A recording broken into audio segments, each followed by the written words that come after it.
ഓം നമോ ഭഗവതേ വാസുദേവായ ശ്രീകൃഷ്ണ പരമാത്മനേ നമ. എല്ലാ ഭക്തമക്കൾക്കും എൻ്റെ വിനീതമായ പ്രണാമം. എല്ലാവർക്കും ഈശ്വര കൃപ, ഈശ്വരാനുഗ്രഹം ഇതൊക്കെയും ഉണ്ടാകണം. എങ്ങനെ ഉണ്ടാകുന്നയോ? പ്രേമമാകുന്ന ഭക്തിയിൽ ഈശ്വരനോട് എപ്പോഴും പ്രാർത്ഥനയിലും സർവകർമ്മം ചെയ്യുമ്പോഴും ഭഗവാൻ അർപ്പിച്ച് ചെയ്യുകയും ഫലം ആപേക്ഷിക്കാതെ, ഫലം ആഗ്രഹിക്കാതെ നല്ല സൽക്കർമ്മങ്ങളും എല്ലാം ചെയ്യുമ്പോൾ എല്ലാ പ്രവൃത്തിയും നന്മയായിട്ട് വരുമ്പോൾ ഈശ്വരാനുഗ്രഹം ഉണ്ടാകും. എല്ലാവർക്കും രോഗശാന്തി, അതോടുകൂടി എല്ലാ നന്മകളും പുറകെ സർവ്വ ജീവിത സുഖങ്ങളും എല്ലാം ഉണ്ടാകും. എല്ലാവർക്കും എൻ്റെ വിനീതമായ പ്രണാമം. ഓം ലോക സമസ്ത സുഖിനോ ഭവന്തു. എല്ലാവർക്കും ആയുരാരോഗ്യവും ആയുസ്സും എല്ലാം ഉണ്ടാകണമെന്ന് പ്രാർത്ഥിക്കുന്നു. നമുക്കിന്ന് ഭഗവത്ഗീത കുറച്ച് നോക്കാം മക്കളെ. ഒത്തിരി ദിവസമായി അത് നമുക്ക് മനസ്സിലാക്കേണ്ട ഇതെല്ലാം നമുക്ക് മനസ്സിലാക്കണം. ഓരോ ഭാഗങ്ങളും ഓരോ രീതിയിൽ നമുക്ക് ഇതൊക്കെ എന്നുവെച്ചാൽ ജ്ഞാനയോഗം, കർമ്മയോഗം, പിന്നെന്താ ഭക്തിയോഗം, ഇത് 3 യോഗങ്ങളുണ്ട്.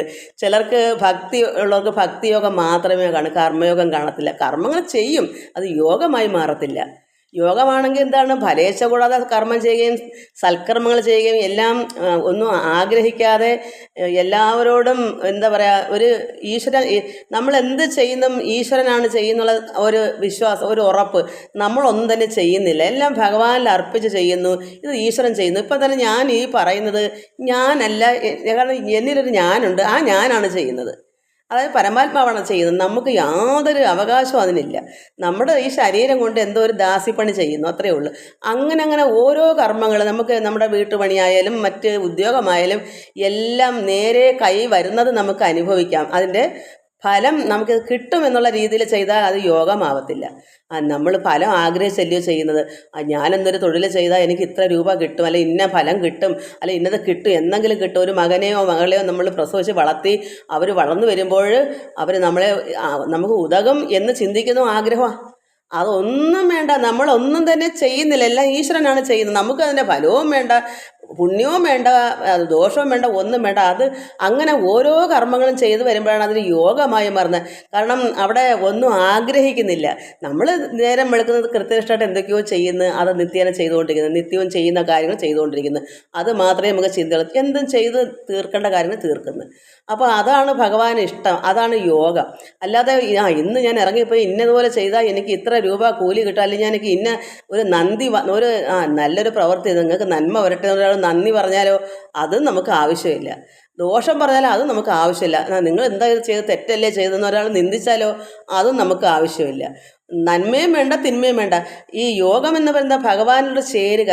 ചിലരിങ്ങനെ കർമ്മം ചെയ്താണ് ഭഗവാനിൽ ചേരുന്ന യോഗം. ചിലർ ഭക്തി കൊണ്ട് ഭഗവാനിൽ ചേരും. ഭക്തി കൊണ്ട് ഭഗവാനെ സ്നേഹിച്ച് പ്രേമിച്ച് ഭക്തി കൊണ്ട് അങ്ങനെ ഭഗവാൻ ലയിച്ച് ചേരും. ചിലർ ഭക്തിയില്ല, ഈ കർമ്മങ്ങൾ ഇങ്ങനെ കൃത്യനിഷ്ഠയായി നല്ല സൽക്കർമ്മങ്ങൾ ചെയ്ത് ഒരു ഫലവും ആഗ്രഹിക്കാതെ ഇങ്ങനെ കഴിഞ്ഞുകൂടി ചെയ്യുന്നതാണ്, അങ്ങനെയാണ് കർമ്മയോഗം. അല്ലാതെ ഇന്ന് നമുക്ക് ലോകത്ത് നടക്കുന്ന കർമ്മങ്ങളെല്ലാം കൂലിക്ക് വേണ്ടി ചെയ്യുന്നതാണ്, എന്തും ഫലത്തിനും ചെയ്യുന്നത്, അതൊന്നും യോഗമാവുന്നില്ല. നമ്മൾ നിഷ്കാമ കർമ്മം ചെയ്തെങ്കിലേ യോഗമാവുള്ളൂ. ഒന്നും ആഗ്രഹിക്കാതെ ചെയ്തതാണ്. അത് ഇന്നത് കിട്ടുമെന്ന് ആർക്കും എന്തും ചെയ്തതിന് യാതൊരു ചിന്തയും നമ്മുടെ ഉള്ളിലില്ല.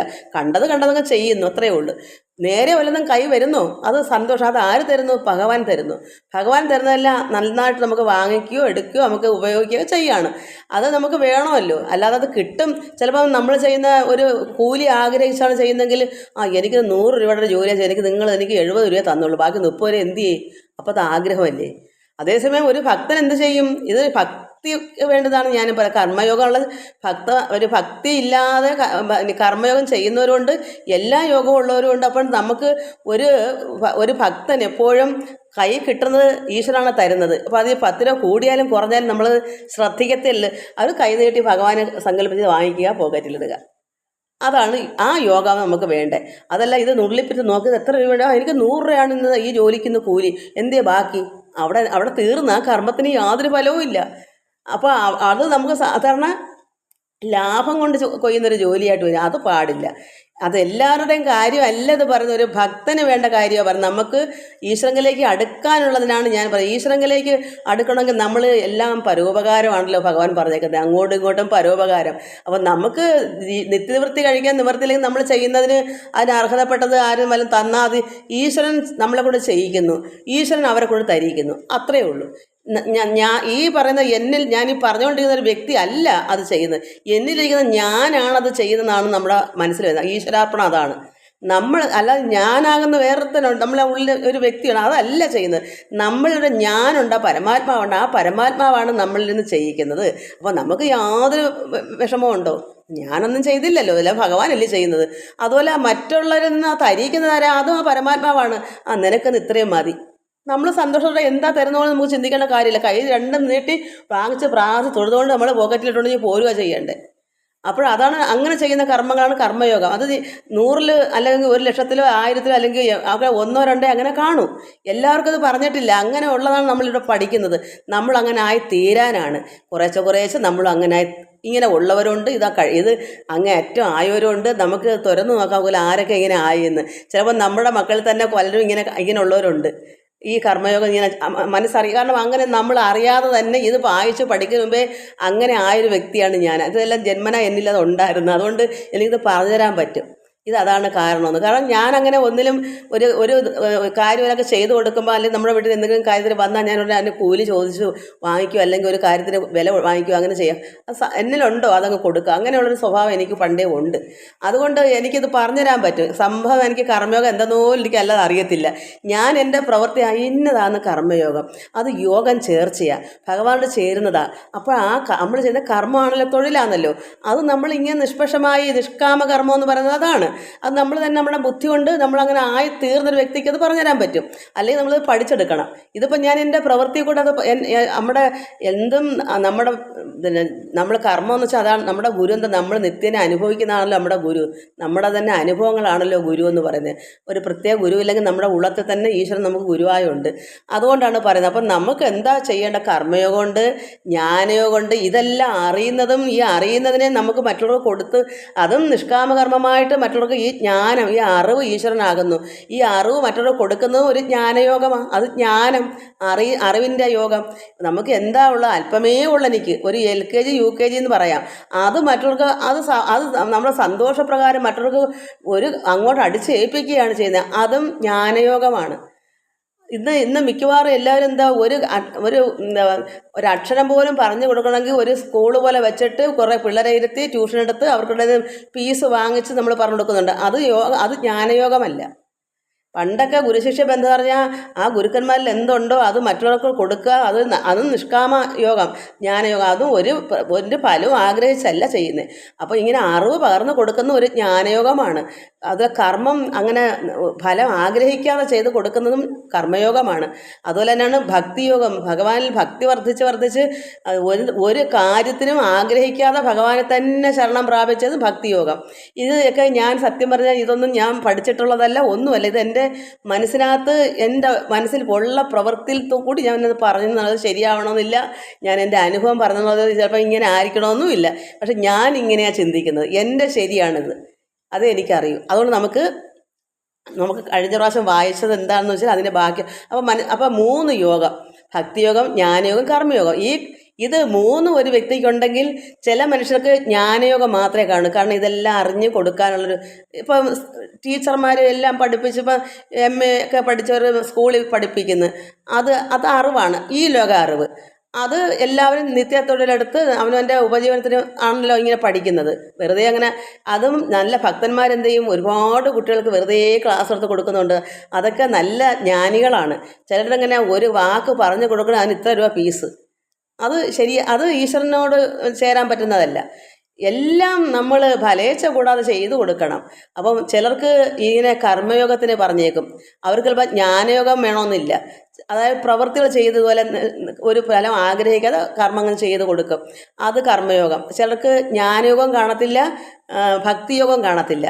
ഭക്തിയോഗം എന്ന് വെച്ചാൽ ഭഗവാനെ പ്രേമമാകുന്ന ഭക്തിയിൽ ഈശ്വരാന്നുള്ള ചിന്ത ഉള്ളിൽ ആയി ഭഗവാനായിട്ട് ലയിക്കുന്നതാണ് ആ ഒരു ഭക്തിയോഗം. അതും ചിലർക്ക് കാണണമെന്നില്ല, ഏതെങ്കിലും ഒന്നേ ഉള്ളവർ കാണും. ചിലപ്പോൾ ഭക്തിയുള്ളവർക്ക് ഭക്തിയെ കാണും, കർമ്മയോഗം കാണത്തില്ല. കാരണം നിഷ്കാമകർമ്മമായിട്ട് ചെയ്ത് കൊടുക്കത്തില്ല, കർമ്മങ്ങൾ ചെയ്യും, പക്ഷെ അത് അവനവൻ്റെ കാര്യസാധത്തിന് വേണ്ടി ചെയ്യുന്നുണ്ട്. ഭക്തിയിൽ ഈശ്വരനെ പ്രാപിക്കും യോഗം. അതുപോലെ തന്നെ ജ്ഞാനയോഗം. ഇത് മൂന്നും കൂടെ ഒത്തൊരാൾക്ക് കിട്ടുവാണെങ്കിൽ എന്താണ്? കർമ്മയോഗം ഒരാൾക്കുണ്ട്, ജ്ഞാനയോഗം ഒരാൾക്കുണ്ട്, ഭക്തിയോഗം ഒരാൾക്കുണ്ടെങ്കിൽ എന്താ? ഇപ്പോൾ LKG UKG എനിക്ക് അറിവുള്ളെങ്കിൽ ഇതെല്ലാം എമ്മിണിച്ച് എന്നേലും ഉണ്ട് ഈ 3 യോഗം. അല്പമെങ്കിലും മറ്റുള്ളവർക്ക് എന്തെങ്കിലും ചെയ്തു കൊടുക്കാൻ എനിക്ക് വളരെ താല്പര്യമാണ്, ഒരു ഫലവും ആഗ്രഹിക്കാതെ. അപ്പോൾ അതൊരു കർമ്മയോഗമല്ലേ. ഇപ്പം പ്രായം കഴിഞ്ഞു പോയി, എന്നാലും ഇപ്പോഴും ഞാൻ ചെയ്യുന്നതും എൻ്റെ ഭഗവാൻ ആണ് എന്നെ കൊണ്ട് ചെയ്യിക്കുന്നത്. ശരീരത്തിൻ്റെ ഒരു ഇതേ ഉള്ളൂ എനിക്ക്, അല്ല ഞാനൊന്നും. അപ്പോൾ അതാണ് നിഷ്കാമ കർമ്മം. അപ്പോൾ അതുപോലെ പ്രേമമാകുന്ന ഭക്തിയിൽ ഈശ്വരൻ, അപ്പം അത് ഭക്തിയോഗം. അതുപോലെ തന്നെയാണ് അറിവ്. അപ്പോൾ അറിവും കർമ്മവും ഭക്തി, ഇത് മൂന്നും കൂടെ ഒരാൾക്ക് അല്പമേ ഉള്ളെങ്കിൽ പോലും അതെല്ലാം ഒത്തുവരാൻ നമ്മളെല്ലാ മക്കളും പ്രാർത്ഥിക്കണം. അപ്പോൾ അത്രമാത്രം വിശിഷ്ടനായി തീരുമെന്ന് അത് ഇതിനകത്ത് പറയും. ഞാൻ വായിക്കുമ്പോൾ മനസ്സിലാവും.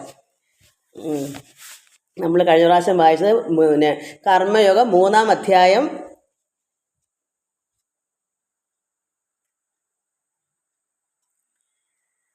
5-ാമത്തെ ശ്ലോകമാണ് നമ്മൾ കഴിഞ്ഞ പ്രാവശ്യം വായിച്ചത്. കർമ്മയോഗത്തിൻ്റെ 3-ാം അധ്യായത്തിൽ 5-ാമത്തെ അത് നമ്മൾ കഴിഞ്ഞ പ്രാവശ്യം വായിച്ചത്. നഹി കച്ചിൽ ക്ഷണമഭി ജാതു തിഷ്ടത്യ കർമ്മകൃൽ കാര്യദേഹ്യവശ കർമ്മ സർവപ്രകൃതി ജയർഗുണേ. ഒരിക്കലും ഒരു നിമിഷം പോലും ഒരുവനും, അതായത് ആരായാലും, ജ്ഞാനിയായാലും അജ്ഞാനിയായാലും, കാരണം ഒരറിവും ഇല്ലാത്ത മൂഢനായാലും അതുപോലെ തന്നെ നല്ല ജ്ഞാനി അറിവുള്ളവനായാലും കർമ്മം ചെയ്യാതെ ഇരിക്കുകയില്ല. ഏത് ഒരു അറിവില്ല, ഒന്നിനെപ്പറ്റി അറിവില്ലെങ്കിൽ അവരെന്തെങ്കിലുമൊക്കെ കർമ്മങ്ങൾ ചെയ്താലേ ജീവിക്കാൻ പറ്റൂ. ഒരു തൊഴിലുമില്ലാതെ ഈ ലോകത്ത് ജീവിക്കാൻ പറ്റത്തില്ല. എന്തെങ്കിലുമൊക്കെ ചെയ്താണ് ജീവിക്കുന്നത്. അത് അറിവുള്ളവനായാലും ഇല്ലാത്തവനായാലും എന്തെങ്കിലുമൊക്കെ കർമ്മങ്ങൾ ചെയ്യാതിരിക്കാൻ പറ്റുകയില്ല. എന്തുകൊണ്ടെന്നാൽ സ്വഭാവത്തിൽ നിന്നുണ്ടാകുന്ന രാഗദ്വേഷാദി ഗുണങ്ങളാൽ സകല ജനങ്ങളും അസ്വതന്ത്രന്മാരായിട്ട് കർമ്മം ചെയ്യിക്കപ്പെടുന്നു, കർമ്മത്തിൽ പ്രവർത്തിക്കപ്പെടുന്നു. നമുക്കുള്ള സ്വഭാവം എന്താണ്? നമുക്ക് കഴിഞ്ഞ ജന്മത്തിലെ വാസനകളാണ് നമുക്ക് ഈ ജന്മം സ്വഭാവ ഗുണങ്ങളായിട്ട്. ഈ രജസ്, തമം, സാത്വികം, ഇങ്ങനെയുള്ള ഗുണങ്ങളുണ്ട്. ഇതിൽ കഴിഞ്ഞ ജന്മങ്ങൾ എന്തൊക്കെയാണ് നമ്മൾ ചെയ്തത്? സത്വം മാത്രം, അതായത് നല്ല പ്രവൃത്തികളാണെങ്കിൽ നമ്മൾ അതനുസരിച്ചായിരിക്കും ആ ഗുണത്തോട് ഇവിടെ വരും. രാഗദ്വേഷാളെന്ന് പറഞ്ഞാൽ അങ്ങനെയാണ്. ചിലർക്ക് ഭയങ്കര ആഗ്രഹങ്ങളോട് കൂടിയുള്ള കഴിഞ്ഞ ജന്മം. അപ്പോൾ ആ രാഗവും ദേഷ്യവും ഇങ്ങനെയുള്ള രീതിയിൽ, അല്ലെങ്കിൽ ചിലപ്പോൾ ക്രോധമാണോ കഴിഞ്ഞ ജന്മം, എപ്പോഴും ദേഷ്യക്കാരനായിട്ട് സംഘത്തിൽ എല്ലാവരോടും ദേഷ്യയ്ക്കും കുറ്റകൃത്യം, ഇങ്ങനെയുള്ള ഓരോ ആർക്കും ഇഷ്ടമില്ലാത്ത പ്രവൃത്തി ചെയ്താണ് നമ്മളെ മരണം. ശരീരം പോയെങ്കിൽ പിന്നെ അതേ വാസനയിലല്ലേ നമ്മൾ ഈ അടുത്ത ജന്മം വരത്തുള്ളൂ. അതുകൊണ്ട് രാഗദ്വേഷാദി ഗുണങ്ങളാൽ സകല ജനങ്ങളും അസ്വതന്ത്രന്മാരായിട്ട് കർമ്മം ചെയ്യിക്കപ്പെടുന്നു, കർമ്മത്തിൽ പ്രവർത്തിക്കപ്പെടും. നമ്മൾ ആ ഫലം ഈ ജന്മം നമുക്ക് തന്നെ ഇഷ്ടം തോന്നത്തില്ല. എനിക്ക് ഈ ഒരു ജന്മം ഇങ്ങനെ ആയിപ്പോലെ നമ്മൾ ചെയ്തു, പക്ഷെ ഫലം അനുഭവിച്ചല്ലേ പറ്റൂ. നമുക്ക് ചിലപ്പം തോന്നും, ദൈവമേ എന്നെപ്പോലുള്ള എൻ്റെ കൂട്ടുകാരല്ലേ, എൻ്റെ മറ്റ് കാണുന്നവരെല്ലാം നല്ലത് വേറെ ഞാനെന്താ ഇങ്ങനെ ആയിപ്പോയത് നമ്മൾ പലരും ചിന്തിക്കാറുണ്ടല്ലോ. എനിക്ക് മാത്രം എന്താ ഇങ്ങനെ പന്ന കർമ്മങ്ങൾ ഞാൻ ചെയ്യേണ്ടി വരുന്നത്? എന്താ കാരണം? കഴിഞ്ഞ ജന്മത്തെ വാസന കിടക്കുമല്ലേ, അത് ചെയ്തല്ലേ പറ്റൂ. പക്ഷേ ഇനി അങ്ങനെ എനിക്കെന്താ ഇങ്ങനെ വരുന്നെന്നുള്ള ചിന്ത നമുക്ക് വന്നിട്ട്, ഭഗവാനെ എനിക്കിതെന്താന്ന് ചോദ്യം വരുമ്പോൾ നമ്മൾ ഈ ജന്മമെങ്കിലും നന്മ ചെയ്യാനും കൂടെ വന്നാൽ ഈ കഴിഞ്ഞ ജന്മത്തെ വാസന തീർന്നാൽ പിന്നെ നമുക്ക് നന്മ കൊണ്ട് നമുക്ക് വീണ്ടും നന്നാവാം. അതുകൊണ്ട് ആ വാസന കിടന്ന് നമുക്ക് അനുഭവിച്ചേ പറ്റൂ. കഴിഞ്ഞ ജന്മം ചെയ്തു പോയ വാസന, രാഗദ്വേഷ ഗുണങ്ങളാണ് നമ്മൾ ഈ ഒരു ജന്മം ജനിച്ചു വരുന്നത്. അപ്പോൾ അത് ബാലൻസ് കിടക്കുന്നത്. അതുകൊണ്ടാണ് മക്കളെ പറയുന്നത്, കർമ്മങ്ങൾ ചെയ്യുമ്പോൾ ഫലം അപേക്ഷിക്കാതെ ചെയ്യൂ. ഒരു ഫലവും നമുക്ക് വേണ്ട. അപ്പോൾ നമുക്ക് വേണ്ട ഒരു നല്ല ജന്മം വന്നാൽ നമുക്ക് ഇതിൻ്റെ ഫലത്തിന് വേണ്ടി ജനിക്കത്തില്ല. കാരണം ഇത് ഈശ്വരനാണ് ചെയ്യുന്നത്. ഞാൻ ഒരു കർമ്മവും നമുക്ക് ഒരു ഗൃഹസ്ഥാശ്രമിയാണെങ്കിൽ എന്താണ്, വീട്ടിലെ ജോലികളല്ലേ ചെയ്യുന്നത്. അതുപോലും ഞാൻ ഈ ചെയ്യുന്നത് ഈശ്വരനെ അർപ്പിച്ച് ചെയ്ത് നമുക്ക് നിത്യേന ചെയ്യേണ്ട കർമ്മങ്ങളാണ് ഇതൊക്കെ. നമ്മളതിന് കടപ്പെട്ടവരാണ്. അത് കരുതി അങ്ങ് ചെയ്യുക. അത് ഇന്നാർക്ക് ഞാൻ ഇന്നത് ചെയ്തു, അല്ലെങ്കിൽ ഞാൻ ഒരു കുഞ്ഞിനെ പ്രസവിച്ച് വളർത്തി, ആ കുഞ്ഞ് വളരുമ്പോൾ എന്നെ നോക്കിക്കൊള്ളും, അതിനുവേണ്ടിയാണ് ഞാനിത്. അപ്പോൾ അതൊരാഗ്രഹമാണ് കിടക്കുന്നത്. അതൊന്നും വേണ്ട, നമ്മളെ പ്രവൃത്തിയാണ്. നമ്മൾ വിവാഹം കഴിച്ച ഒരു കുഞ്ഞാകുമ്പോൾ അത് നമ്മളുടെ കടപ്പാടാണ്, നമ്മൾ ചെയ്യേണ്ട കർമ്മമാണ്, അത് അവർ നമ്മൾ ചെയ്ത് വിടുന്നു. പക്ഷേ അവരിൽ നിന്ന് ഇങ്ങോട്ട് എന്ത് കിട്ടുമെന്ന് പ്രതീക്ഷിച്ചല്ല ചെയ്യേണ്ടത്. ആ പ്രതീക്ഷയാണ് ഫലം കിടക്കുന്നത്. അതാണ് ആഗ്രഹമായി വീണ്ടും ഈ ജന്മം അതിൻ്റെ ആഗ്രഹം സാധിച്ചില്ലെങ്കിൽ, ഈ കുട്ടി നമ്മളെ നോക്കിയില്ല എന്നുണ്ടെങ്കിൽ ആ ആഗ്രഹം ഇങ്ങനെ കിടന്നിട്ട് അടുത്ത ജന്മം. അതുപോലെ ഓരോ കാര്യങ്ങളും ദുഷ്കർമ്മമാണ് നമ്മൾ ആഗ്രഹിച്ച് വലിച്ചു കൂട്ടി വെച്ചാൽ നമ്മൾ അതിനു വേണ്ടി ജനിക്കേണ്ടി വരും. അപ്പോൾ ഇതുകൊണ്ട് ഇവിടെ എന്ത് കർമ്മമായാലും പുണ്യമായാലും പാപമാണ് നമ്മൾ ചെയ്യുന്നെങ്കിലും ഇതൊക്കെ ഈശ്വരനായിട്ട് അർപ്പിച്ചങ്ങ് ചെയ്യും. ഒരാഗ്രഹവും ഇല്ലാതെ നമ്മൾ ചെയ്യുന്നതിനകത്ത് ചിലപ്പം എന്നും നമ്മൾ ചെയ്യുന്നതിനകത്ത് എന്തെല്ലാം പാപങ്ങളുണ്ട് നമ്മൾ അറിയുന്നു. നമ്മൾ അറിയാതെ ഒരുപാട് പാപങ്ങളിവിടെ ഉണ്ട്. ഇതൊന്നും നമ്മൾ അറിയുന്നില്ലെന്ന് മാത്രം. നമ്മൾ എന്തോ 10 അല്ലെങ്കിൽ 10 പവൻ്റെ ഒരു സ്വർണം കട്ടെങ്കിലേ ഒരു കള്ളനാവൂ, 100 രൂപയൊക്കെ എന്തോന്നാ എന്ന് വിചാരിക്കുന്ന പോലെ ഇരിക്കും. നമ്മളിവിടെ ചെറിയ ചെറിയ ഒരുപാട് കർമ്മങ്ങൾ പാപകർമ്മങ്ങൾ ചെയ്യുന്നത് നമ്മൾ അറിയുന്നില്ല. ഇതൊക്കെ നിസ്സാരമല്ലെന്ന്. പക്ഷേ ഈശ്വരൻ്റെ മുമ്പിൽ ഇതൊന്നും നിസ്സാരമല്ല. ഭഗവാനൊരു എറുമ്പ് പോലും ഭഗവാന്റെ ഭഗവാന്റെ മക്കളാണ്. നമുക്ക് അതിനകത്ത് അവകാശമല്ല. അവർക്കെല്ലാം അവിടെ ജീവിക്കാൻ തുല്യ അവകാശം നമ്മളെപ്പോലുണ്ട്. നമ്മൾ അവരെ ദ്രോഹിക്കുന്നത് മഹാപാപമാണെന്ന് നമ്മൾ മനസ്സിലാക്കിയാൽ നമ്മൾ ചെയ്യുന്ന ഒക്കെ ഒന്നുമില്ല നന്മ, എല്ലാം ദോഷത്തരങ്ങളായിരിക്കും. അപ്പോൾ നമ്മൾ അപ്പോൾ നമ്മൾ എന്താണ്, ഇത് നല്ല കർമ്മങ്ങൾ ചെയ്താലും ഫലം വേണ്ട. ഒരാൾക്ക് നന്മ ചെയ്യുന്നത് ഞാനിത് ചെയ്ത് അതിന് നന്മയാണ് എന്നുള്ള വേണ്ട. നമ്മളെന്തോ നന്മയാണെന്നോ തിന്മയാണെന്നോ നമുക്ക് അറിയേ വേണ്ട. ചെയ്യുന്നതെല്ലാം ഈശ്വരനായിട്ട്, ഇതെല്ലാം ഞാൻ എന്തൊക്കെയോ കുറേ കർമ്മങ്ങൾ ചെയ്യുന്നു ഭഗവാനെ, ഇതെല്ലാം ഭഗവാനാണ് ചെയ്യുന്നത്, അത് ഈശ്വരനാണ് ചെയ്യുന്നത് ചിന്ത മാത്രം. ഞാനെന്നുള്ളതൊന്നും വേണ്ട, ഞാനില്ല അവിടെ. അതാണ് ആ ഞാനങ്ങ് മാറുക. അതിൻ്റെ ഉള്ളിലൊരു പരമാത്മാവുണ്ട്, ആ ആത്മാവങ്ങ് ചെയ്തോട്ടെ. ഞാൻ എന്നുള്ള ചിന്ത വേണ്ട. ആ ഞാനങ്ങ് നശിച്ച്, അതായത് ഞാനെ വധിച്ചെങ്കിലേ ഞാനെന്നുള്ള അഹങ്കാരം, ഞാനിതൊക്കെ ചെയ്യുന്നു, എല്ലാവർക്കും ഗുണം ചെയ്യുന്നു, അല്ലെ ഞാൻ എൻ്റെ മക്കളെ നന്നായിട്ട് വളർത്തുന്നുണ്ട്, നന്നായിട്ട് പഠിപ്പിക്കുന്നുണ്ട്, ഇത് ഞാൻ ചെയ്തെന്ന് വരുന്നു, അത് വേണ്ട. ഇതൊക്കെ ഈശ്വരാർപ്പണമായി അങ്ങ് ചെയ്തത് നമ്മുടെ കർമ്മങ്ങളാണ്. ഇതെല്ലാം ഓരോ കർമ്മങ്ങൾ വഴിപ്രകാരം ചെയ്തു പോകുന്നു, അല്ലാതെ അപ്പുറത്തേക്ക് ഒരു ചിന്ത വേണ്ട. അങ്ങനെയൊക്കെ ചെയ്താണ് കർമ്മയോഗം എന്ന് പറയുന്നത്. ആഗ്രഹം കിടക്കുന്നത് കർമ്മയോഗമല്ല. അപ്പം എല്ലാം നിഷ്കാമകർമ്മമായിട്ട് ചെയ്യുമ്പോൾ ഭഗവാൻ അവിടെ പ്രസാദിക്കും. യോഗം അതാണ്. അപ്പോഴാണ് ഭഗവാനോട് ചേർച്ച ഉണ്ടാവും. ഫലം ആഗ്രഹിച്ച് ചെയ്താൽ ഭഗവാനോട് ചേരേണ്ട കാര്യം എങ്ങനെ? നമ്മൾ ഫലം ആഗ്രഹിച്ച് തന്നെ കൂലി പറ്റുമല്ലേ ചെയ്യുന്നത്. അഥവാ കൂലി പറ്റില്ലെങ്കിൽ അടുത്ത ജന്മം കൂലി പറ്റാൻ നമ്മൾ പിന്നെ ജനിച്ച് വരുന്നു. ഈ ജന്മം ഇങ്ങനെ ആഗ്രഹിച്ച് വെച്ചേക്കും. ഇപ്പം ഒരു മൂട് തടി അല്ലെങ്കിൽ ഒരു വാഴ നട്ട്, ഈ വാഴ നട്ട് ഇത് കുലച്ച് നമുക്ക് കഴിക്കാമെന്ന് പറഞ്ഞ് ഇങ്ങനെ അതിനെ പേണി ഇത് കുലയ്ക്കുമ്പോൾ അത് പഴം തിന്നാം. പക്ഷേ 1 വർഷം കഴിഞ്ഞ ഒരു വാഴ നട്ട് കുലച്ച് അതിനെ ഫലം എടുക്കണമെങ്കിൽ ഇതിനാവശ്യം നമ്മൾ മരിച്ചു പോയാൽ എന്തൊരു ആഗ്രഹം അവിടെ കിടക്കുകയല്ലേ ചെയ്യുന്നത്. ആ ഒരു വാഴയുടെ കുല തിന്നാൻ വേണ്ടി ആരെങ്കിലും പിന്നെ നട്ട് വെച്ച് അത് തിന്നാനായിട്ട് നമ്മളുടെ വന്നേ പറ്റൂ. അതുകൊണ്ട് ആഗ്രഹങ്ങളൊന്നും വേണ്ട. അതിപ്പം ഒരു നല്ല കാര്യം, വാഴയ്ക്ക തിന്നാനല്ലയോ. പക്ഷേ അതുപോലെ വേറൊരു കർമ്മവും ദുഷിച്ച കർമ്മങ്ങളും കാണുന്നതിനിടയിൽ കൂടെ, അപ്പോൾ അതിനും വരണം. അതുകൊണ്ട് നന്മ ചെയ്താലും തിന്മ ചെയ്താലും നമുക്ക് യാതൊരു ഫലവും വേണ്ട. നമ്മൾ ചെയ്യുന്നു എന്നുള്ളത് ഒരു കരുതലും വേണ്ട. നിത്യേന ചെയ്യേണ്ട കർമ്മങ്ങൾ ചെയ്തു പോകുന്നു, വഴിപ്രകാരം ചെയ്തു പോകുന്നു, അത്രമാത്രം ചിന്തിച്ചാൽ മതി. അതാണ് കർമ്മയോഗം.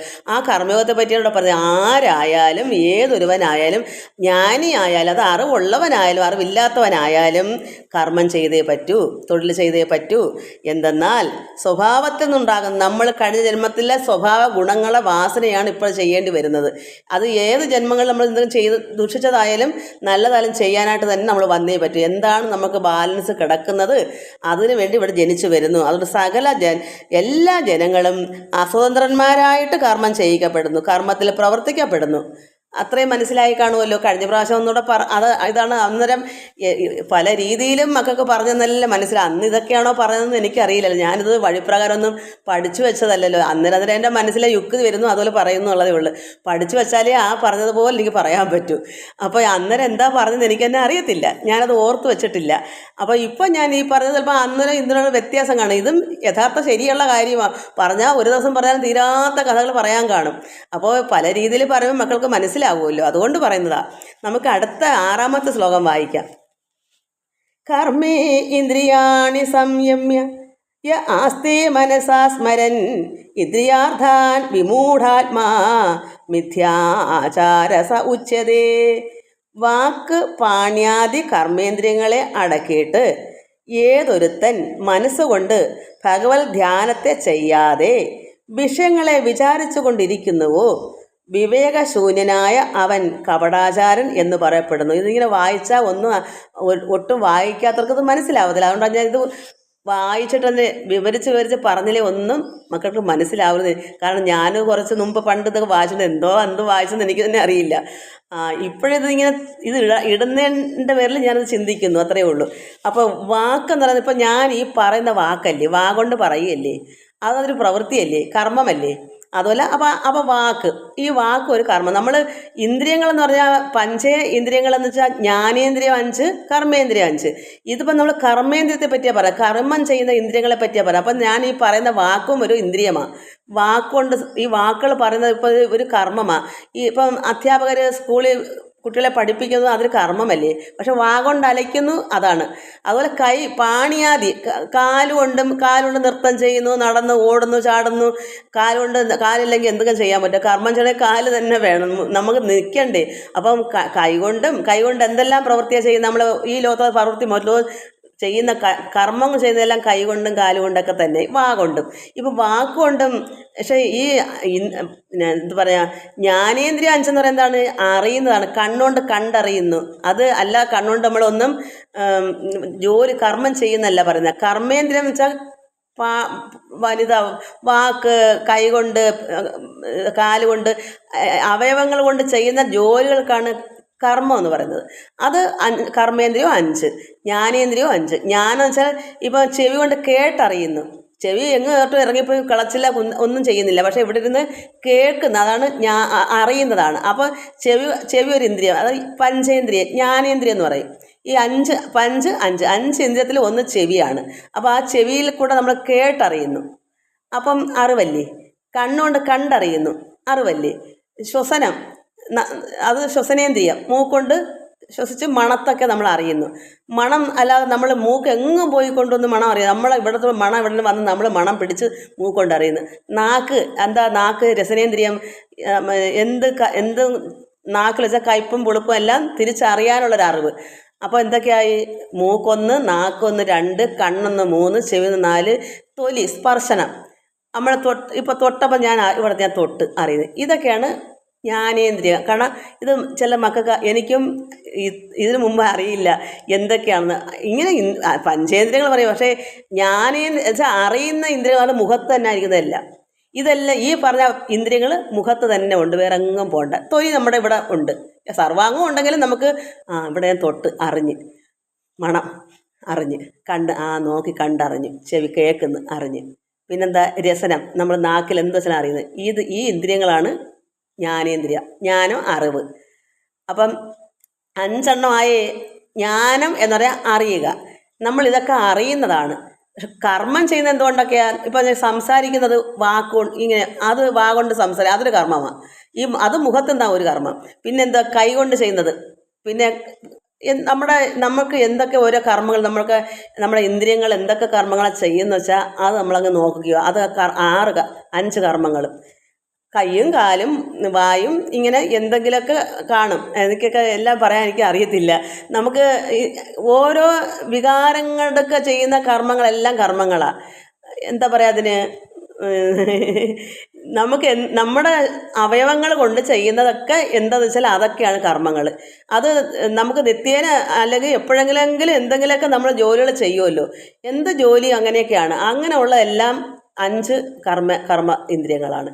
അത് എന്തൊക്കെയാണെന്ന് നമ്മൾ തന്നെ ഊഹിച്ചെടുക്കുക. 1 വാക്ക്, കൈ കൊണ്ട്, കാല് 3 പിന്നെ എന്തോ എനിക്കറിയാൻ വയ്യ. അങ്ങനെ എല്ലാം കൂടെ എനിക്ക് അത് എന്തൊക്കെയാണെന്ന് തിരിച്ചറിയാൻ വയ്യ. നമ്മൾ ഒരു കുടുംബം, ഭർത്താവും ഭാര്യയായിട്ടൊക്കെ നമ്മൾ ജീവിക്കുമ്പോൾ നമുക്ക് പല പല കർമ്മങ്ങളില്ലേ. അതൊക്കെ എല്ലാം കൂടെ കൂട്ടിയായിരിക്കും അങ്ങനെ വരുന്നത്. അത്രയും മനസ്സിലായില്ല. ഇത്രയൊക്കെ മനസ്സിലാക്കി, അത് കൂടുതലൊന്നും മനസ്സിലാക്കണ്ട. അപ്പോൾ വാക്ക് പാണ്യാദി കർമ്മേന്ദ്രിയങ്ങളെ അടക്കിയിട്ട്, അപ്പോൾ ഇതൊരു ഭക്തനല്ലാത്തൊരാളിന് വേണ്ടി പറയുന്ന വാക്ക്, ഒരു വാക്കാവട്ടെ, എന്നുവെച്ചാൽ വാക്കൊന്നും പറഞ്ഞു കൊടുക്കുകയാവട്ടെ, വാക്കുകൊണ്ട് ഒരു കർമ്മം ചെയ്യാതെ കൈകൊണ്ടും കാലുകൊണ്ടും ഒന്നും ചെയ്ത ഒരാൾ എവിടെയെങ്കിലും ഇങ്ങനെ അങ്ങ് ഇരിക്കുക, ഒന്നും ചെയ്യുന്നില്ല. നമ്മൾ സാധാരണ ജനങ്ങൾക്ക് എന്തെങ്കിലും ചെയ്യാതെ കർമ്മം ചെയ്ത് ജീവിക്കാനൊക്കത്തില്ല. പക്ഷേ എന്നാൽ ഇതിൽ ചില കപടാചാരൻ്റെ കാര്യം പറയുന്നത്, ഒരു ജോലിയില്ല, വാക്കുണ്ടായാലും പാണി കൊണ്ടായാലും വേറെ ഒരംഗം കൊണ്ടോ ഒരു ഇന്ദ്രിയങ്ങളെയെല്ലാം അടക്കിയിട്ട് ഒന്നും ചെയ്യാതെ ഏതൊരുത്തൻ ആരായാലും മനസ്സുകൊണ്ട് ഭഗവത് ധ്യാനം പോലും ചെയ്തത് എവിടെയെങ്കിലും ഇരുന്നാൽ, ചിലർ ഭക്തനാണെങ്കിൽ എനിക്കൊന്നും ചെയ്യാൻ ഭയങ്കര ഞാൻ ധ്യാനിക്കുന്നവരുണ്ട്, ഈ തപസ്സൊക്കെ ഇരിക്കുന്നവരുണ്ട്. അതെന്തിനാ? അത് ഈ ലോക നന്മയ്ക്കും എല്ലാം കൊള്ളാം തപസ് എന്ന് പറയാം. അതുപോലും ചെയ്യാതെ, കാരണം മനസ്സുകൊണ്ട് ദൈവത്തെ പോലും ആരാധിക്കാതെ യാതൊരു കർമ്മവും ചെയ്യാതെ വിഷയങ്ങളെ തന്നെ വിചാരിച്ചുകൊണ്ടിരിക്കും, വെറുതെ ഇരിക്കും. മനസ്സ് എന്തെങ്കിലും ചിന്തിക്കണ്ട. അതിന് എന്താ ചിന്തിക്കുന്നത്? ഈശ്വരനെ ആരാധിക്കുകയല്ല, ഈ ലോക വിഷയത്തെ പറ്റി ഇങ്ങനെ മനക്കോട്ട കണ്ടുകൊണ്ടിരിക്കും. എനിക്കൊരു വീടുണ്ട്, അല്ലെങ്കിൽ അങ്ങനെ ഇങ്ങനെ എന്നൊക്കെ മനസ്സുകൊണ്ട് പറയല്ല, മനസ്സുകൊണ്ട് ഇങ്ങനെ ചിന്തിച്ച് പല വേണ്ടാത്ത കാര്യങ്ങൾക്ക്, അവർക്ക് നല്ല കാര്യമാണെങ്കിൽ ധ്യാനിച്ചാൽ പോരെ. അത് കപടാചാരൻ്റെ കാര്യം എന്ന് പറഞ്ഞാൽ അവർക്ക് പ്രാർത്ഥനയൊന്നുമില്ലല്ലോ. അവർ എന്തെങ്കിലുമൊക്കെ മനസ്സ് വെറുതെ വേണ്ടാത്ത ദുഷിച്ച ചിന്തകൾ ഇങ്ങനെ ചിന്തിച്ച് ഈ ലോക വിഷയത്തെപ്പറ്റി ആരുടെയെങ്കിലും കാര്യങ്ങളോ എന്തെങ്കിലും ഇങ്ങനെ മനക്കോട്ടിട്ട് ഇങ്ങനെ നേരം പോക്കും. മറ്റ് ഈശ്വരാരാധന ഒന്നും വരത്തില്ല. അത് നല്ല ഭക്തന്മാർക്കാണ് പറഞ്ഞേക്കുന്നത്. എവിടെ എന്ത് ചെയ്യുമ്പോഴും ഭഗവാനെ ആരാധിക്കുന്ന മനസ്സുണ്ടെങ്കിൽ അത് നന്മയാണ്. ഇത് ഒരു കാപട്യക്കാരൻ്റെ കാര്യമാണ്. അയാൾക്ക് യാതൊരു കള്ളത്തരമേ ഉള്ളൂ, ഒന്നും ചെയ്യത്തുമില്ല, ഈശ്വരനെ മനസ്സുകൊണ്ട് ആരാധിക്കത്തുമില്ല. പിന്നെ എവിടെയെങ്കിലും നിന്ന് ഈ ലോക വിഷയത്തിലെ പറ്റി വേണ്ടാത്ത ചിന്തകൾ അല്ലെങ്കിൽ എന്തെങ്കിലും എന്തോ പറയുക, ഈ ലോകത്ത് എന്തെങ്കിലും കാര്യങ്ങളൊക്കെ എന്തെങ്കിലും ഒരു സിനിമ തന്നെ അയാൾ എവിടെയെങ്കിലും കണ്ടെന്നിരിക്കട്ടെ, ചിലപ്പോൾ അത് തന്നെ ചിന്തിച്ചുകൊണ്ടിരിക്കും. ഇങ്ങനെ വേണ്ടാത്ത കാര്യങ്ങൾ ചിന്തിച്ച് സമയം പോകാൻ വെറുതെ ഇരിക്കില്ല, അല്ലെങ്കിൽ കിടന്ന് ഉറങ്ങണം. വെറുതെ ഉണർന്നിരിക്കുമ്പോൾ എന്തെങ്കിലും മനസ്സിൽ കൂടെ ഓടി പോകും. അത് ഈശ്വരാരാധന ഓടത്തില്ല. ഇത് കാപട്യമുള്ളവൻ്റെ ഉള്ളിൽ ഒരിക്കലും ഈശ്വരാരാധന വരത്തില്ല. അതുകൊണ്ട് അങ്ങനെ ഉള്ളവൻ എന്താണ് പറയുന്നത്? വിവേകശൂന്യൻ, യാതൊരു അറിവില്ലാത്ത, ഒരു ചിന്ത ഒന്നുകൊണ്ടും ഒരു ഗുണമില്ലാത്ത, ഒരു വിവേകശൂന്യനായ അവൻ കപടാചാരൻ എന്ന് പറയപ്പെടുന്നു. കാരണം ഒരു ഗുണവും അവനെ കൊണ്ടില്ല, അവനും ഗുണമില്ല, മറ്റുള്ളവർക്കും ഗുണമില്ല, ഈശ്വരനെ പ്രാർത്ഥിക്കുന്നതുമില്ല. എന്നപ്പോൾ അവന് ഗുണം കിട്ടുമല്ലോ. ഇത് യാതൊരു നല്ല കർമ്മങ്ങളും ചെയ്യത്തില്ല. കാരണം കൈ കൊണ്ടോ കാലുകൊണ്ടോ ഒരു മനസ്സുകൊണ്ട് ധ്യാനം പോലും ഇല്ലാതെ വെറുതെ ഇരുന്ന് വേണ്ടാത്ത ചിന്തിച്ച് ഇങ്ങനെ നേരെ പോകും. ഇങ്ങനെ വെറുതെ ഇരിക്കുക. അങ്ങനെ ചിലരുണ്ട്, ഒന്നും ചെയ്യത്തില്ല, എല്ലാവരും വല്ലതും വിളിച്ച് കൊടുക്കുന്നെങ്കിൽ കഴിക്കും. കാരണം എന്തെങ്കിലുമൊക്കെ കൈ നീട്ടി ആരും വല്ലതും കൊടുക്കുമല്ല. കാരണം ഒരു ദേഹം അല്ലെങ്കിൽ യാതൊരു ഉപകാരവും ആർക്കുമില്ല, അവനുമില്ല. ആരിനും കൊടുക്കുന്നെങ്കിൽ എല്ലാം കഴിച്ച് വിശപ്പിനടക്കം ഇങ്ങനെ വെറുതെ ലോക കാര്യങ്ങളും ചിന്തിച്ച് ഇങ്ങനെ ഇരിക്കും. അതിൻ്റെ പേരാണ് കപടാചാരൻ. അതുപോലെ ഒരു സൽക്കർമ്മയാണെങ്കിലോ ഒരു ഭക്തനാണെങ്കിലോ വെറുതെ ഇരിക്കുമോ? അവർക്ക് വെറുതെ ഇരിക്കാൻ വയ്യാങ്കിലേ ഉള്ളു വെറുതെ, അല്ലെങ്കിൽ വെറുതെ ഇരിക്കത്തേ ഇല്ല. അങ്ങനെ അല്ലെങ്കിൽ ഭഗവാനെ ധ്യാനിച്ചുകൊണ്ടെങ്കിലും ഇരിക്കും. ഉള്ളം എപ്പോഴും പരമാത്മാവിൽ ലയിച്ച് അഭിമുഖമായി ഇരിക്കും, ഭഗവാനായിട്ട് എപ്പോഴും ചർച്ചയായിട്ട് തന്നെ ഇരിക്കും, പ്രാർത്ഥനയോടിരിക്കും. അപ്പോൾ ഇത് മനസ്സിലായ ഒരു കപടാചാരൻ്റെ ലക്ഷണങ്ങൾ. അങ്ങനെ ഉള്ളവരെ നമ്മൾ മനസ്സിലാക്കണം, യാതൊരു ഗുണമില്ലാത്ത കള്ളനാണെന്ന്, കാപട്യക്കാരനാണെന്ന്. നല്ലവരാണെങ്കിലോ ഒരു കണ്ടതും കേട്ടതും ചെയ്തുകൊണ്ടിരിക്കും. എന്നുവെച്ചാൽ അവർക്ക് ആരെയും നീ എന്താ ചെയ്യാത്തത്, ഞാൻ മാത്രം ചെയ്യുന്നത് എന്നുള്ള ചിന്ത അവർക്കില്ല. അവർ കൈ കിട്ടിയതൊക്കെ ചെയ്യും, ആരെയും നോക്കത്തില്ല. ഇന്നാര് ചെയ്തേ ഞാൻ ചെയ്യുന്നില്ല. കാരണം അതിനൊരു ഉദാഹരണം ഞാൻ പറയാം. ഞാൻ എൻ്റെ ഇവിടെ താമസം ഇപ്പോഴല്ലേ, പിന്നെ ഇപ്പോൾ കുറച്ച് വർഷമായി ഇവിടെ ഈ റോഡ് മൊത്തവും ഇതിട്ടിട്ട്, ഈ കോൺക്രീറ്റ് ഇട്ടിട്ട്. അതിന് മുന്നേ ഈ പെരുമഴയെല്ലാം വരുമ്പോൾ ഇവിടെ ഒരു 3-4 വീട്ടുകാരുടെ മഴവെള്ളം മൊത്തം റോഡിലോട്ടാണ് ഒഴുകുന്നത്. ഇത് ആ മുകളിൽ നിന്നേ ഒഴുകി നമ്മുടെ വീടിന് താഴെ ആയതുകൊണ്ട് ഒരു 3-4 വീട്ടുകാരുടെ വെള്ളം മൊത്തത്തോടെ ഒഴുകി ഇവിടെ നമ്മുടെ ഈ 20 സെൻറ്റിൻ്റെ ഭാഗത്തെ റോഡ് മൊത്തവും എന്താവും, ഒരു 4-5 വഴിയാവും, തോടാവും. മുകളിൽ നിന്നേ ഇങ്ങനെ തോടായി വരും. ഞാൻ അത് ഒരു വർഷത്തിൽ 4-5 വട്ടം ആ തോട് മൊത്തം വെച്ചാൽ നമുക്ക് വണ്ടി ഒരു ഓട്ടോ വിളിച്ചാൽ പോലും ഒരു അസുഖം എന്ന് പറഞ്ഞാൽ വിളിച്ചാൽ വരത്തില്ല, റോഡ് വരത്തില്ല. ഞാൻ അതുകൊണ്ടല്ല, എനിക്കത് അങ്ങനെ കിടക്കുന്ന ഇഷ്ടമല്ല. ഞാനതിന് കാടും മൂടുമെല്ലാം വെട്ടി അതിനകത്ത് ആ കുഴിയെല്ലാം നികത്തി അതിൻ്റെ മുകളിൽ മണ്ണിട്ട് നന്നാക്കിയിടും. വീണ്ടും അടുത്ത മഴ വരും, ഉടനെ മഴയുണ്ടല്ലോ, വീണ്ടും ഇത് തന്നെ ഗതി. മഴ മാറുമ്പം വീണ്ടും ഞാൻ ചെയ്തു നോക്കാം. അപ്പോൾ ഒരു ആണ്ടി 4-5 വട്ടം ചെയ്യേണ്ടി വരും. അങ്ങനെ ചെയ്യും. ആർക്ക് വേണ്ടി ചെയ്യുന്നു? എൻ്റെ ഞാനങ്ങ് ചെയ്യുന്നു. വല്ല ഫലത്തിനും ആരെങ്കിലും ശമ്പളം തരുമോ? എൻ്റെ മോൻ ചോദിക്കും, അമ്മയ്ക്ക് വേറെ പണിയൊന്നുമില്ലേ? ഞാൻ പറഞ്ഞു, നിങ്ങൾക്ക് വണ്ടി കൂടെ ഓടണ്ടേ, നിങ്ങൾക്ക് കാറും ഒക്കെ ഇതിലേ കൂടെ പോകണ്ടേ, ബൈക്ക് പോകണ്ടേ, നീ ജോലിക്ക് പോകുമ്പോൾ അത് ഞങ്ങൾ ഇതിനിടയ്ക്കൂടെ, അച്ഛനും അങ്ങനെ പോകണം, ഞങ്ങൾ ഇതിനിടയ്ക്കൂടെ അങ്ങ് പൊക്കോളാം. അമ്മ അതൊക്കെ ഞാൻ ചെയ്യുന്നത് എനിക്ക് വയ്യാത്തതുകൊണ്ട് ഇവിടെ ഒരുപാട് ജോലിയുണ്ട്, പക്ഷേ ഞാനത് അങ്ങനെ ശ്രദ്ധിക്കത്തില്ല. ഞാനത് എൻ്റെ കർമ്മമാണ്. എനിക്കത് കണ്ടുകൊണ്ടിരിക്കാൻ എൻ്റെ സമാധാനക്കേടുണ്ട്. ഞാൻ എൻ്റെ സമാധാനത്തിനാണ് അത് ചെയ്യുന്നത്. അതിലെ കൂടെ മറ്റുള്ളവർക്കുള്ള താഴേക്ക് പോകണമെങ്കിൽ ഒരു ഓട്ടോ വിളിച്ചാൽ വരുന്നത് അവർക്ക് ഓട്ടോ പോകണമെങ്കിൽ അവർ നന്നാക്കട്ടെ എന്ന് എൻ്റെ മനസ്സിലില്ല. ഇതെല്ലാവരും ചിന്തിച്ചെങ്കിലോ ഈ ലോകം നന്നാവത്തില്ലേ? അപ്പം നമ്മൾ ഒരു ഫലത്തിനും വേണ്ടിയല്ല നമ്മൾ കർമ്മം ചെയ്യുന്നത്. നമുക്ക് കണ്ടത് ചെയ്യുക. അത് ഇന്നാരും ചെയ്യാത്തതുകൊണ്ട് ഞാനെന്തിനു ചെയ്യണം എന്ന് വെച്ചാൽ കുശുമ്പാണ്. ഈ കുശുമ്പുണ്ടെങ്കിൽ നമുക്ക് എന്ത് വരും? നമ്മുടെ ഉള്ളം ഇങ്ങനെ തുരന്ന് ജീർണിച്ച് അഴുക്ക് പിടിച്ച് ക്ലാവ് പിടിച്ച് ദുഷിച്ച് ആ ഹൃദയം അങ്ങ് അത്ര മാലിന്യം കൊണ്ട് ഇങ്ങനെ ഓരോ കർമ്മത്തിലും ഉണ്ട്. ഒരു ഉദാഹരണം പറയും. ഇങ്ങനെ ഓരോ പല കാര്യങ്ങൾ ഇങ്ങനെ ഉണ്ട്. എല്ലാം പറയാൻ സമയമില്ല. അപ്പം നമ്മൾ എന്ത് വേണം? നമ്മുടെ ഹൃദയം ശുദ്ധമാക്കണം. നമ്മുടെ ഹൃദയശുദ്ധി എന്താ? ഇന്നാരും ചെയ്യാത്തതുകൊണ്ട് ഞാൻ ചെയ്യരുതെന്ന് എന്നോട് ഒരു വീട്ടുകാർ പറഞ്ഞു, എന്തിനാ രത്നഭായി ഇതിങ്ങനെ ചെയ്യുന്നത്? അത് അങ്ങ് പഞ്ചായത്തുകാർക്ക് കൊടുക്കുക, അവർ ചെയ്തോട്ടെ. പക്ഷെ അവർ അന്നത്തെ കാലത്ത് ഇവിടെ പഞ്ചായത്തുകാരൊന്നും ചെയ്യുവാനേ ഇല്ല, തൊഴിലുറപ്പും ഇല്ല. ഈ അടുത്ത കാലത്ത് തൊഴിലുറപ്പൊക്കെ വന്നത്. ഇതൊക്കെ എൻ്റെ 40-45 വയസ്സുള്ള സമയത്ത് ചെയ്യുന്ന കാര്യങ്ങളാണ്. അപ്പോൾ അങ്ങനെ എന്ന് ഇവിടെ ഈ കോൺക്രീറ്റ് ഇട്ട് അന്നോട്ട് എനിക്ക് ആ ജോലി ഞാൻ തന്നെ വിഷമിച്ചു. കാരണം ചാല് മൊത്തവും കരിയില കൊണ്ട് നിറഞ്ഞാൽ പിന്നെ വെള്ളം മൊത്തവും റോഡിലോട്ടാണ് മുറിഞ്ഞൊഴുകുന്നത്. ഈ ചാല് മൊത്തം കരിയിലയെ മാറ്റി അതെല്ലാം നീക്കി ചാലും വൃത്തിയാക്കി മേളിൽ നിന്ന് താഴെ വരെ ഒരു 3-4 വീട്ടിൻ്റെ എല്ലാം ചെയ്ത് ഇവിടുന്ന് ആർക്ക് വേണ്ടി ചെയ്യുന്നു? എൻ്റെ സമാധാനത്തിന് വേണ്ടി ചെയ്യുന്നു. ഇതെല്ലാം അന്ന് എനിക്ക് സമാധാനം. ഇന്ന് ഞാനത് മനസ്സിലാക്കുന്നു, ഞാൻ അന്ന് ചെയ്തൊരു പുണ്യകർമ്മമായിരുന്നു എന്ന്. കാരണം എന്താ? ഒന്നും ആഗ്രഹിക്കാതെ മറ്റുള്ളവർക്കൂടെ എല്ലാവരും നന്നായിട്ട് വഴി നടക്കട്ടെ, എല്ലാവർക്കും വണ്ടി ഓടട്ടെ. ഇത് ഇങ്ങനെയുള്ളൊരു മനസ്സ് ഇല്ല എന്നെങ്കിൽ എനിക്കിന്ന് ഇതുപോലൊരു ഗുണം ദൈവം തരത്തില്ല. ഇതിങ്ങനെ പറയാനുള്ള ഒരു ചാൻസ് ദൈവം തരത്തില്ല. എന്താ? ദൈവം അന്നേ നല്ല കർമ്മങ്ങൾ ചെയ്യുമ്പോൾ അതവിടെ കുറിച്ചിടും. അത് പഠിച്ചു. അന്ന് എനിക്കത് അറിഞ്ഞു ചെയ്തതല്ല, അതെൻ്റെ ജന്മന എൻ്റെ വാസന അതിലുള്ളതാണ്. അത് അങ്ങനെ ഓരോ കർമ്മങ്ങളും മൃഗങ്ങളോടായാലും പക്ഷികളോടായാലും ഇതെല്ലാം അങ്ങനെ നല്ല നല്ല കർമ്മങ്ങൾ ചെയ്യുമ്പോൾ ഭഗവാൻ അവിടെ എല്ലാം കുറിച്ചിടും. നിനക്ക് ഇത് കൊള്ളാം, നീ ഇനിയും നിനക്ക് ഞാൻ തരാം, നീ വളരണം കണ്ണാ, എനിക്ക് വളരണം. എന്താ? എങ്ങനെ വളരണം? നമ്മളെ മനസ്സ് നമ്മൾ തന്നെയാണ് വളർത്തുന്നത്. നന്മ കൊണ്ട് നിറക്കുക നമ്മൾ തന്നെയാണ്. വളരണം കണ്ണാ, എനിക്ക് വളരണം കണ്ണാ, വളർന്ന് നല്ലൊരു വൻമരമാകണം. എങ്ങനെ വെറുതെ വൻമരമാവൂ? നമ്മൾ വീട്ടിൽ വെറുതെ ഇങ്ങനെ കുത്തിയാൽ വൻമരമാവൂ? നമ്മൾ നന്മ ചെയ്ത് നമ്മുടെ ഹൃദയം വിശാലമായി നന്മ കൊണ്ട് നിറയ്ക്കുമ്പോഴാണ് നമ്മൾ വളർന്ന് മുമ്പോട്ട് പോകുന്നത്. വളം ചെന്നെങ്കിലേ വളരത്തുള്ളൂ. എന്താണ് വളം? നന്മയാകുന്ന വളം. അത് നമ്മുടെ ഹൃദയത്തിലേക്ക് ഇറങ്ങുമ്പോൾ നമ്മൾ വീണ്ടും വളർന്നുകൊണ്ടിരിക്കും. അതല്ലാത്ത ജനങ്ങൾക്ക് എന്ത് ദൈവം കൊടുക്കും? നിനക്ക് ഗുണമൊന്നുമില്ല, പിന്നെ നീ അങ്ങനെ കിടന്നോ. അതുകൊണ്ട് ഈശ്വരൻ ഒന്നുകൂടെ കൊടുക്കത്തില്ല. നമുക്കുള്ള ഒരു ഗുണമുണ്ടെങ്കിൽ 2 ഗുണം കൊണ്ട് ദൈവം തരും. നീ ഇതും കൂടെ പിടിച്ചോ. നിനക്ക് മറ്റുള്ളവർ കൊടുക്കാൻ നിനക്ക് ഇത്രയും ആഗ്രഹം ഉണ്ടല്ലോ, മറ്റുള്ളവർക്ക് നന്മ ചെയ്യാനുള്ളൊരു ഗുണം നിന്നിലുണ്ടെങ്കിൽ നിനക്ക് കുറച്ചുകൂടി ഇരിക്കട്ടെ. നന്മ നിനക്ക് കുറച്ചുകൂടി ഇരിക്കട്ടെ. ഈശ്വരൻ്റെ കൃപ ഇങ്ങോട്ട് കിട്ടും. അതല്ലെങ്കിൽ ഉള്ളതും കൂടെ എടുത്തങ്ങ് കളയും ദൈവം. നിനക്ക് യാതൊരു ഗുണവും നിന്നെക്കൊണ്ടില്ല. നിനക്ക് ഗുണവും ആർക്കും ഗുണവും ഇല്ല നിന്നെക്കൊണ്ട് യാതൊന്നും ഗുണം. അപ്പോൾ ഉള്ളതും കൂടെ അങ്ങ് പോകും. നമ്മൾ തന്നെയാണ് നമുക്ക് നന്മമരമാക്കിയെടുക്കുന്നത്. അതൊരു പൊന്മരമാവുന്നത് അങ്ങനെയാണ്. അപ്പോൾ ആദ്യം നമ്മളൊരു നല്ലൊരു മരമാവുക, പിന്നെ അത് ഒരു പൊന്മരമാണ്, എല്ലാവരും ആകർഷിക്കും ആ മരത്തെ. അപ്പോൾ അതൊരു നല്ല മരമായിരിക്കും. അങ്ങനെയല്ലേ നമ്മൾ മരം വളരേണ്ടുന്നത്? നമ്മുടെ നന്മ കൊണ്ടല്ലേ നന്മ നിറയ്ക്കുന്നത്? നമ്മൾ വെറുതെ വായി നോക്കി മേലോട്ട് കുത്തി എനിക്ക് വളരണം കണ്ണാന്ന് പറഞ്ഞ് ഇരുന്നാൽ നമ്മൾ വളരാൻ പറ്റുമോ? നമ്മുടെ പ്രവൃത്തിയിൽ കൂടെ നമ്മൾ വളർന്നു വരുന്നത്. എന്നുവെച്ചാൽ നമ്മൾ എന്താണ് നമ്മുടെ മനസ്സിൽ ഈ പറച്ചിൽ മാത്രം പോരാ, നമ്മളത് പ്രവൃത്തി കൂടെ ആക്കുമ്പോഴാണ് നമ്മൾ വളരുന്നത്.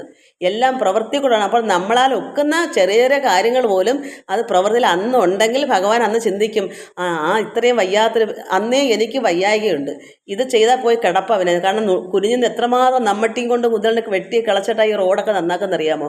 അപ്പോൾ അതുപോലെ ഓരോ കാര്യങ്ങളും നാക്കടക്കാ പ്രാണികൾക്കായാലും എത്രമാത്രം വയ്യാ കിടന്നാലും ഒരു കാക്കയോ ഒരു നായയോ ഒരു പൂച്ചയോ വിഷമിച്ച് വന്നാൽ ഞാൻ അപ്പോൾ അവിടെ ചാടിപ്പറഞ്ഞ് എഴുതേക്കും, അയ്യോ അതിന് വിശന്നിട്ടാ വന്നവിടെ ഉടനെ എന്തെങ്കിലും കയ്യിലുള്ളതെടുത്ത് കൊടുക്കാൻ ചെല്ലും.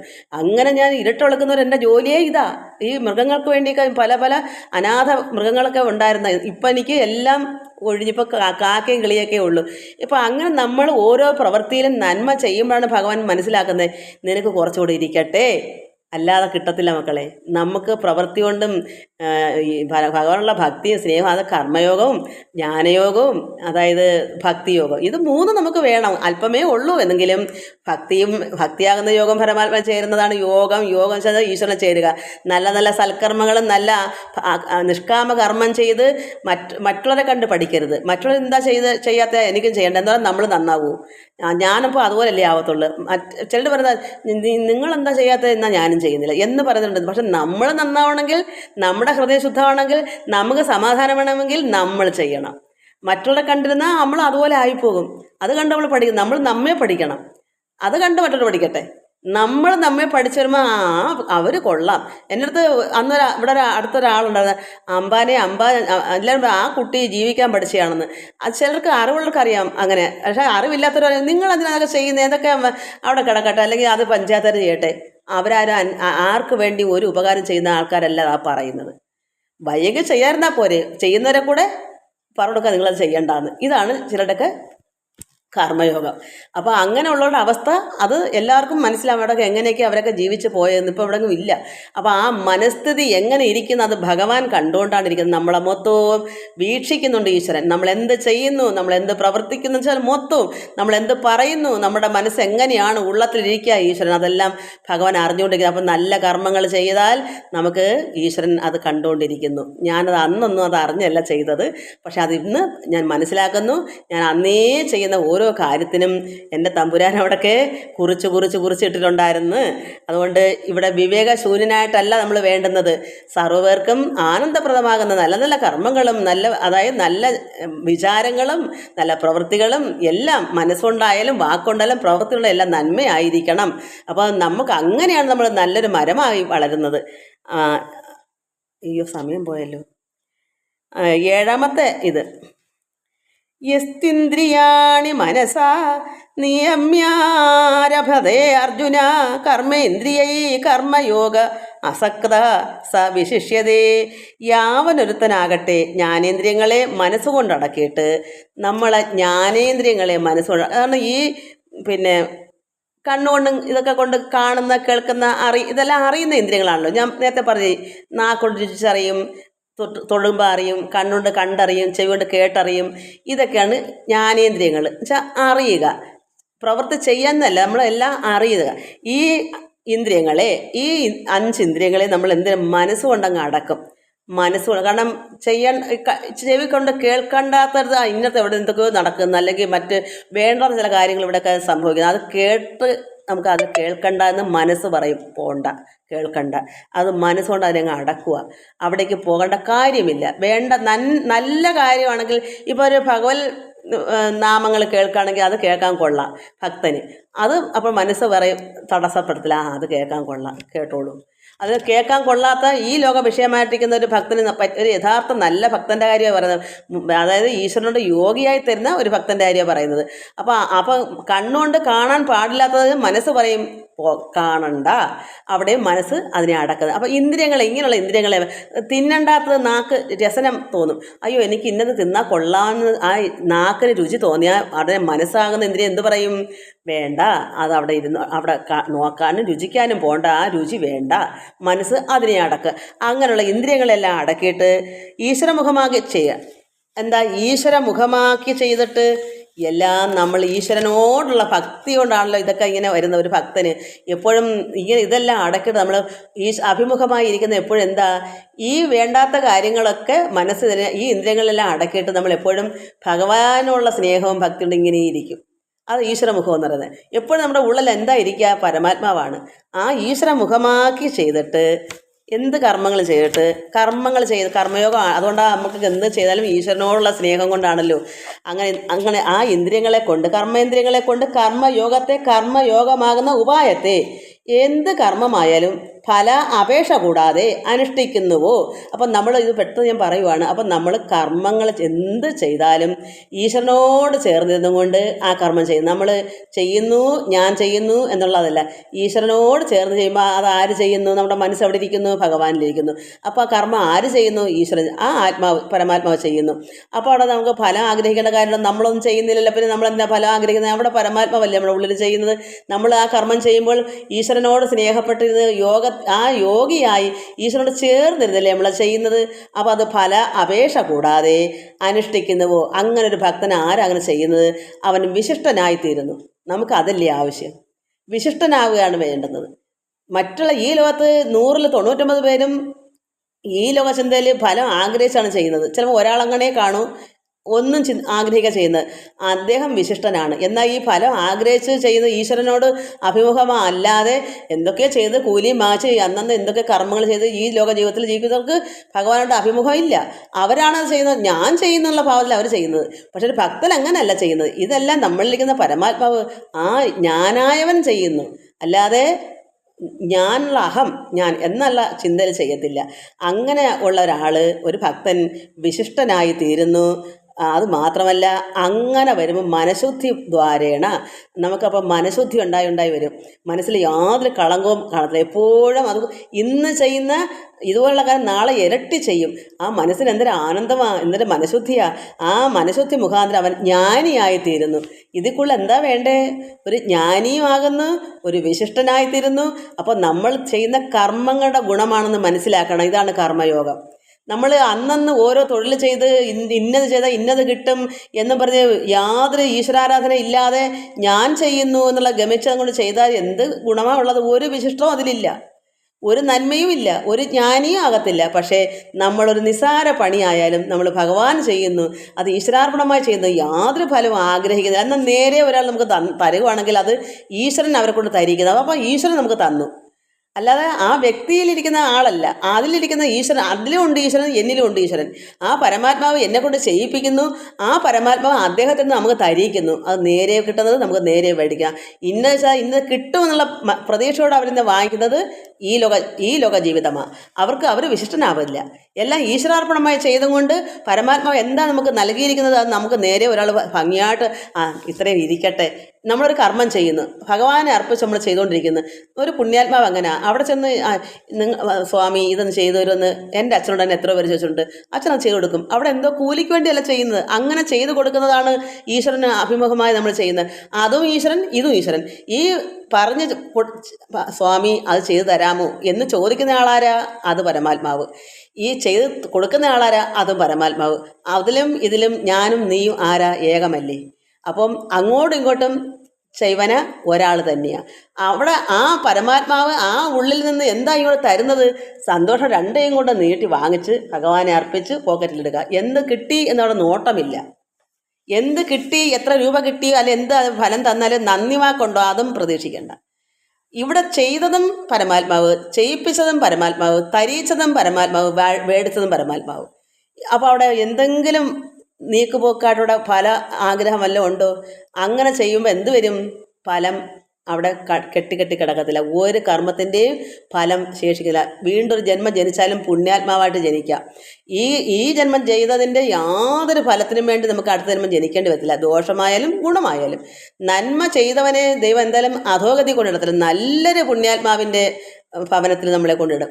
അതല്ല മോക്ഷത്തിലേക്കാണോ നമുക്ക് ആഗ്രഹം, അങ്ങനെ പോവാം. എന്തും നന്മയല്ലേ വേണ്ടേ? നമുക്ക് വിശിഷ്ടനായി തീരുക, ഒരു ജ്ഞാനിയായി തീരുക. കർമ്മയോഗം അങ്ങനെയാണ്. അപ്പോൾ കർമ്മത്തിൽ കൊണ്ട് ഈശ്വരനോട് ചേരുക, യോഗം. അത് ഇതേപോലെ ആണെങ്കിൽ അതും യോഗിയായി തീരും. ഇതൊക്കെ എനിക്ക് പഠിച്ചതല്ല മക്കളെ, ഞാൻ എൻ്റെ അനുഭവത്തിൽ കൂടെ പറഞ്ഞു തരുന്നതാണ്. ഇത് ശരിയാണെന്നാണ് എൻ്റെ വിശ്വാസം. എനിക്ക് അത്രയേ പറഞ്ഞു തരാൻ പറ്റത്തുള്ളൂ. ഇത് ശരി അല്ലെങ്കിൽ പോലും എൻ്റെ ഈ പ്രവൃത്തി, ഞാൻ ഈ ചെയ്ത പ്രവൃത്തി നല്ലത് തന്നെയാണ്, അതെനിക്കറിയാം. ഇതിൻ്റെ അർത്ഥം അതല്ലെങ്കിൽ പോലും എൻ്റെ പ്രവൃത്തി അങ്ങനെ ആയത് എനിക്കറിയാം. അത് ശുദ്ധമായ മനസ്സിന് ശുദ്ധമായതും നല്ല മനസ്സും കളങ്കമില്ലാത്ത നിഷ്കളങ്കമായ മനസ്സാണ്. അത് ഹൃദയശുദ്ധി കൂടിക്കൂടി വരും. ഒരു ജ്ഞാനിയായി തീരുകയും ചെയ്യും. അതുപോലെ തന്നെയാണ് ഒരു വിശിഷ്ടനായി തീരുകയും ചെയ്യും. ഉറപ്പായ കാര്യം. ഇതുപോലെ നിങ്ങൾ ചെയ്തു നോക്ക്. എല്ലാം ഈശ്വരാർപ്പണമായി ചെയ്യൂ. ഞാനെന്ന ഭാവം ഇല്ലാതെ. ഞാനൊന്നും തന്നെ ചെയ്യുന്നില്ല. ഭഗവാൻ ഈ പറയുന്ന വാക്ക് ഈ നാക്കൊണ്ട് പറയുന്നെങ്കിലും ഇതിലിരിക്കുന്ന ആ ജ്ഞാനായവനാണത് ചെയ്യിക്കുന്നത്, അല്ലാതെ മറ്റാരുമല്ല. അങ്ങനെ എല്ലാ കർമ്മവും, ഇതൊരു കർമ്മം, പല പല കർമ്മങ്ങളുണ്ട്. ഇതെല്ലാം നമ്മൾ അങ്ങനെ ചെയ്യുമ്പോൾ നമ്മൾ വിശിഷ്ടനായി തിളങ്ങും. അതുപോലെ തന്നെയാണ് ഒരു ജ്ഞാനിയാകുക. നമുക്ക് ഇന്നിപ്പോൾ ഇവിടെ നിർത്താം. എല്ലാവർക്കും നമസ്കാരം. ഹരി ഓം, ഹരി ഓം, ഹരി ഓം.